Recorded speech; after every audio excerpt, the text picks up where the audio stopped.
Hey, I'm James Williamson with American Betting Experts, and here are my picks for Week 3 of the NFL season. Okay, so first up, I've got the Thursday night matchup, the Miami Dolphins at the Jacksonville Jaguars. The Jaguars have been one of the surprise teams in football this year, thanks in large part to second-year quarterback Gardner Minshew. They're 1-1, but I mean they could be 2-0 if a couple things broke differently. On the other hand, the Dolphins are 0-2, and they've been pretty much what most people expected them to be. They did have a really impressive second half against the Buffalo Bills. Their passing attack really came alive against a very good Bills secondary, and if they can carry that momentum over into the Thursday night game, I think the Dolphins could steal this win. So I'm taking the Dolphins on Thursday night, expecting a little bit of Fitz magic. All right, next I've got the Los Angeles Rams at the Buffalo Bills. This is a matchup between two still undefeated teams. The Rams beat up on the Eagles in a big way this past Sunday, just absolutely gutting them in the middle of the field, specifically picking on their linebackers.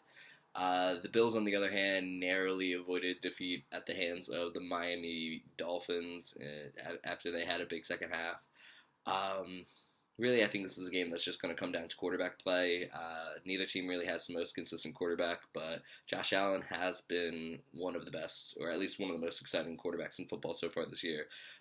Jared Goff, on the other hand, has a history of crumbling a bit when the pass rush gets to him. So if the Bills are able to get a couple good hits on Jared Goff, I think the Bills should be able to win this. For my third pick, I've got the San Francisco Niners going to the New York Giants. Honestly, it's a miracle that the Niners even have enough players to field a team after the week they just had. It looks like they're going into this game without their starting quarterback, their top two running backs, their number one receiver. They could be without George Kittle again.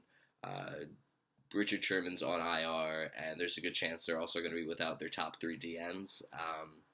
The Giants are also dealing with their fair bit of injuries as well, as they lost Saquon Barkley to a torn ACL, and Sterling Shepard is now on the IR.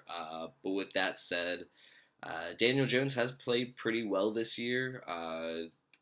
He's looked a little bit shaky when the pressure gets to him.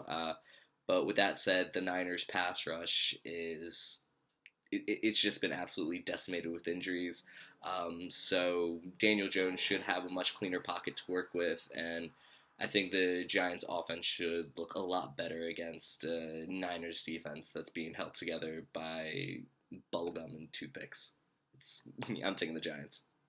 For my fourth pick, I've got the Houston Texans at the Pittsburgh Steelers. The Steelers have one of the best defenses in all of football, but they're coming off a pretty uneven showing against the Denver Broncos after they let up 250-plus passing yards and two touchdowns to Broncos backup quarterback Jeff Driscoll. On top of that, Ben Roethlisberger really showed his age a bit in that game, as his arm strength just left a lot to be desired. He made some poor decisions, and it seemed like he was a bit of a shell of his former self. For the Texans, they're coming off two straight losses to the Kansas City Chiefs and the Baltimore Ravens, arguably the two best teams in all of football. I think they're a better team than what they've shown. They've just been up against some stiff competition to start the season. Getting to go from Pat Mahomes and Lamar Jackson to now facing an aging Ben Roethlisberger has to be a treat for the Texans defense. If the Steelers let up some lapses in coverage like they did against Jeff Driscoll and the Denver Broncos, I think Deshaun Watson should be able to make enough plays for the Texans to get their first win of the season.